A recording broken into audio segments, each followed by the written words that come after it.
கூட்டணி பேச்சுவார்த்தை எப்படி போயிட்டு இருக்கு? சுமூகமாக போயிட்டு இருக்கு, நல்ல முறையில் போயிட்டு இருக்கு. விரைவில் நாங்கள் அந்த கூட்டணி குழு அமைக்க போகின்றார்கள். திராவிட முன்னேற்ற கழகத்தின் சார்பாக நாங்கள் தொடர்ந்து பேசி வருகிறோம். வேற கட்சிகள் இணையத்துக்கு ஏதாவது இருக்கா? மாண்புமிகு முதலமைச்சர் அவர்கள் தான் முடிவு பண்ணணும் வேற கட்சிகள் வர்றது. எப்ஸ்டீன் ஃபைல்ல வந்துட்டு பிரதமர் மோடியை தொடர்பு அது வந்துட்டு இருக்கு. அது விசாரணை நேர்மையா இருந்தா ஒரு மாண்புமிகு பிரதமர் அவர்கள் தன் மீது ஒரு குற்றச்சாட்டு வந்திருக்கிறது என்றால் மேன்மை பொருந்திய பதவியில் இருப்பவர் உடனே ஒரு விசாரணை குழு அமைத்து அந்த விசாரணை குழுவில தான் நிரபராதி என்பதை அவர் நிரூபிக்க வேண்டும். காங்கிரஸ் நடப்பயணம் நாளை மாலை 4 மணிக்கு கிறிஸ்டியன் கல்லூரியில் தாம்பரத்தில் இருந்து தாம்பரம், பெருங்குளத்தூர், முடிச்சூர் வழியாக பழைய தாம்பரம் வழியாக மாபெரும் பேரணி 100 நாள் வேலை வாய்ப்புக்கு குந்தகம் விளைவிக்கின்ற மோடி அரசை கண்டித்து மகாத்மா காந்தி ஊரக வேலை வாய்ப்பு உறுதி சட்டத்தை சிதைக்க நினைக்கின்ற மோடி அரசிற்கு எதிராக நாளை மிகப்பெரிய பிரம்மாண்டமான பேரணி நடத்த இருக்கிறோம் தாம்பரம் பகுதியில.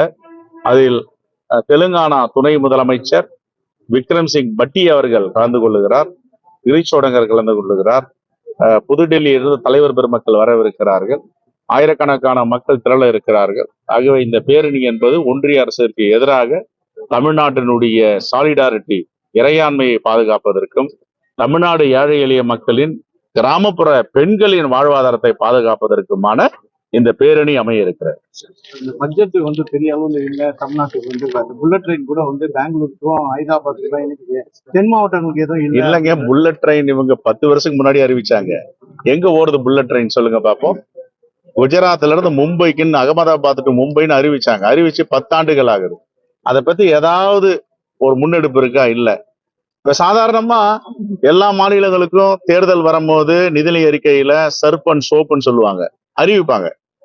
ஆனா அறிவிச்சுட்டு தேர்தல் முடிஞ்சோன்னு வித்ரா பண்ணிடுவாங்க. ஆனா மோடி அரசு தெளிவாக, பாஜக அரசு தமிழ்நாட்டில் எந்தவித மாற்றமும் வரப்போவதில்லை, இருக்கின்ற ஆட்சி தொடரப்போகிறது, மாண்புமிகு முதலமைச்சர் அண்ணன் ஸ்டாலின் அவர்கள் முதலமைச்சராக தொடர்வார். இந்த அடிப்படையில என்ன அறிவித்து என்ன பிரயோஜனம் இருக்கு? தமிழ்நாட்டிற்கு ஒன்றிய பட்ஜெட்ல நிதிநிலை அறிக்கையில எந்த அறிவிப்பு வந்தாலும் தமிழ்நாட்டு மக்கள் தங்களை ஏற்றுக்கொள்ள மாட்டார்கள் என்பதற்காக முழுவதுமாக தமிழ்நாட்டை நிராகரித்திருக்கிறார்கள். தான் யதார்த்தம்.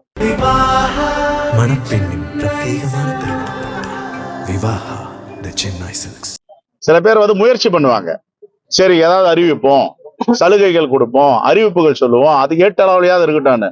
ஆனா மோடி அவர்கள் ரொம்ப தெளிவா கணிச்சிருக்காரு, தமிழ்நாட்டுக்கு என்ன அறிவிச்சாலும் நம்ம பக்கம் திரும்ப மாட்டாங்க, அங்க இந்தியா கூட்டணி வலிமையா இருக்கு, அதெல்லாம் அறிவிக்காமே விட்டுருங்கன்னு அறிவிக்காம விட்டார். இது தமிழ்நாட்டு மக்கள்கிட்ட அங்க எடுத்துட்டு போவோம்.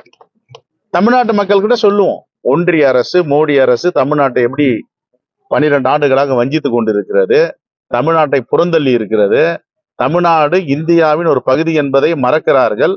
ஆகவே தமிழ்நாட்டு மக்கள் அவர்களுக்கு தன்னுடைய வாழ்வாதாரத்தை பாதுகாக்கவும் அடுத்த தலைமுறையை பாதுகாக்கவும் மோடி அரசும் மோடி கட்சிக்கும் பாஜக கட்சிக்கும் தொங்கு சதையாக இருக்கின்ற அதிமுக உட்பட ஒரு சில கட்சிகளுக்கு பாடம் புகட்டுவார்கள். முதல்வர் வந்து தூங்கிட்டு இருக்கும்போது வந்து கைப்பி கேட்டா வந்து தான் வந்து கொண்டு கொடுத்து சொல்லியிருப்பாங்க. கற்பனை கெட்டாத அளவுக்கு பேசினா நாம என்ன சொல்ல முடியும்?